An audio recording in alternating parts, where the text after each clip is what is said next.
Mummy आप हमारे साथ बेंगलोर चलो। पापा थे तो अलग बात थी, अब आप अकेली यहाँ गांव में कैसी रहेंगी? बेटे अनिल ने कहा तो मैं असमंजस में पड़ गई।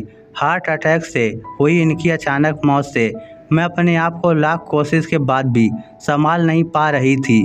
12 दिन हो जाने से सभी मेहमान चले गए थे। बेटा अनिल और बहू अनीता दोनों ही इंजीनियर हैं। मेरी सहेलियों ने मुझसे कहा कि बेटे बहू के पास रहने नहीं जाना, क्योंकि कमाने वाली बहू को बुजुर्ग सास बिल्कुल अच्छी नहीं लगेगी।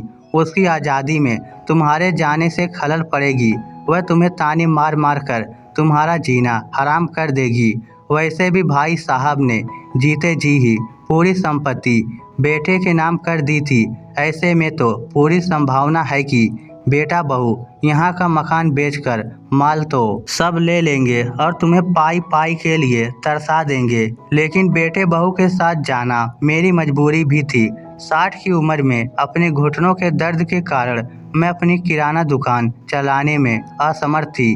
12 दिन के कार्यक्रम का पूरा खर्चा बेटे ने ही किया, लेकिन छोटे मोटे खर्च के लिए बेटे के आगे हाथ फैलाना मुझे ठीक नहीं लगा। और जो थोड़े बहुत पैसे हमने जमा कर रखे थे वह खर्च हो गए। अब हालत थे कि मेरे पास 100 रुपये भी नहीं थे। असमंजस में मैं अनिल को कोई जवाब नहीं दे पाई। इतने में अनीता ने कहा, मम्मी जी बताइए कि कौन कौन सी साड़ियाँ रखनी है, मैं आपकी सूटकेस पैक कर देती हूँ। अनीता के ऐसा कहने पर मैं कुछ बोल नहीं पाई और चुपचाप इन लोगों के साथ बेंगलोर आ गई। अनिल और अनीता दोनों ही मेरा पूरा ख्याल रखते, सभी साथ में ही खाना खाते। अनीता मेरी पसंद के हिसाब से खाना बना देती।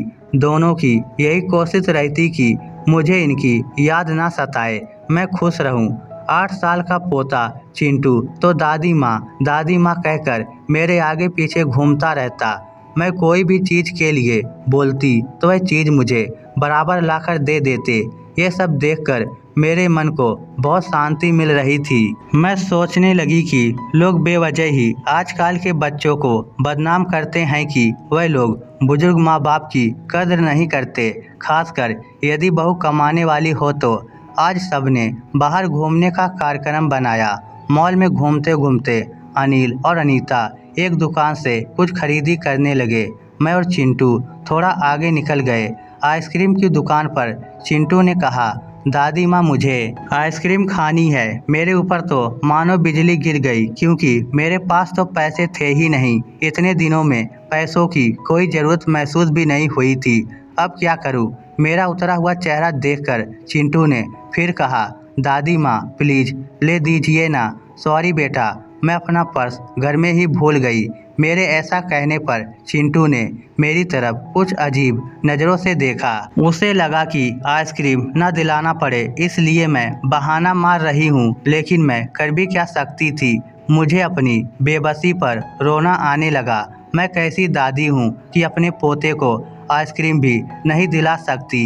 इनके जाने के बाद पहली बार मैं अपने आप को बहुत ही असहाय महसूस कर रही थी। हमने बाहर डिनर किया। अनीता ने मेरे पसंद की काजू करी ऑर्डर की थी, लेकिन मुझे उसमें भी स्वाद नहीं आ रहा था। घर आने पर थोड़ी देर सभी ने टीवी देखी। अनिल सोने चला गया और अनीता चिंटू के कमरे में गई ताकि मच्छर की टिकिया लगाकर उसे ब्लैंकेट आदि देकर सुला दे। मैं भी अपने कमरे में सोने जाने लगी। इतने में मुझे चिंटू की आवाज़ सुनाई दी, मम्मी दादी माँ बहुत ही कंजूस है, तू ऐसे कैसे बोल रहा है? हाँ मम्मी, आज मॉल में घूमते वक्त मैंने दादी माँ को आइसक्रीम दिलाने को कहा तो उन्होंने कहा कि वह अपना पर्स घर में ही भूल आई हैं। कितना अच्छा है ना मम्मी कि बाहर जाओ तो पर्स ही साथ में ना ले जाओ तो कुछ खर्चा ही नहीं होगा। कंजूस दादी माँ, ये क्या है चिंटू? दादी माँ के लिए ऐसा बोलते वक्त तुम्हें जरा भी विचार नहीं आया? क्या तुम उनके दुख को समझ सकते हो कि वह फिलहाल कितने दुख में हैं? दादी माँ को क्या दुख है बेटा? अभी तक दादी माँ और दादाजी गांव में एक साथ रहते थे। अब अचानक दादाजी हम सबको छोड़कर चले गए।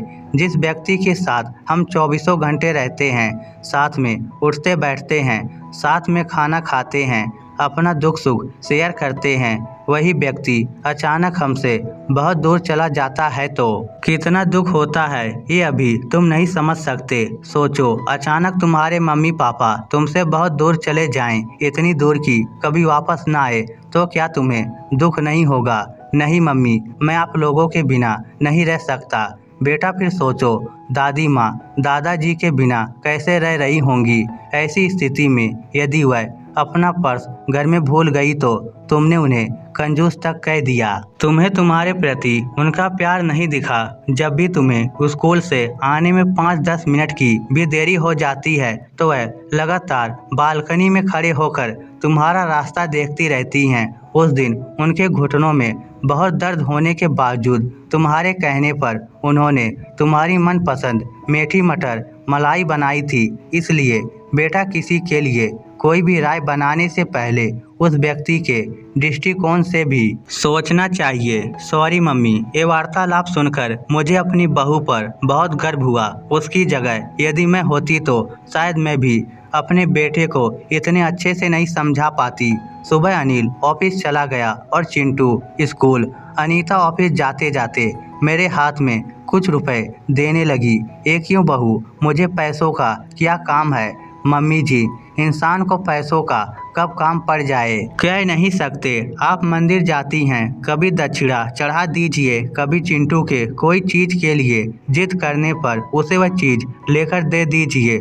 लेकिन बहू, मम्मी जी, यदि ये पैसे अनिल आपको देते तो क्या आप मना करती? नहीं ना, आपकी बहू भी कमाती है तो फिर आप अपनी बहू से पैसे क्यों नहीं ले सकती?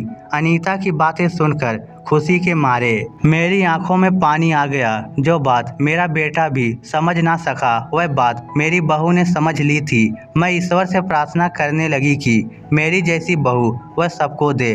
लोग बेवजह ही कुछ कमाने वाली बहुओं के दुर्व्यवहार को देखकर सभी कमाने वाली बहुओं पर लांछन लगाते हैं कि वह तुनक मिजाज और घमंडी होती हैं। सास ससुर उनको बिल्कुल अच्छे नहीं लगते। यदि कुछ बहुएं अनीता जैसी समझदार सुलझे विचारों वाली बड़ों का सम्मान करने वाली भी होती है। आज अनीता ने कमाने वाली बहू के बारे में मेरी आंखों पर पड़ा पर्दा हटा दिया था।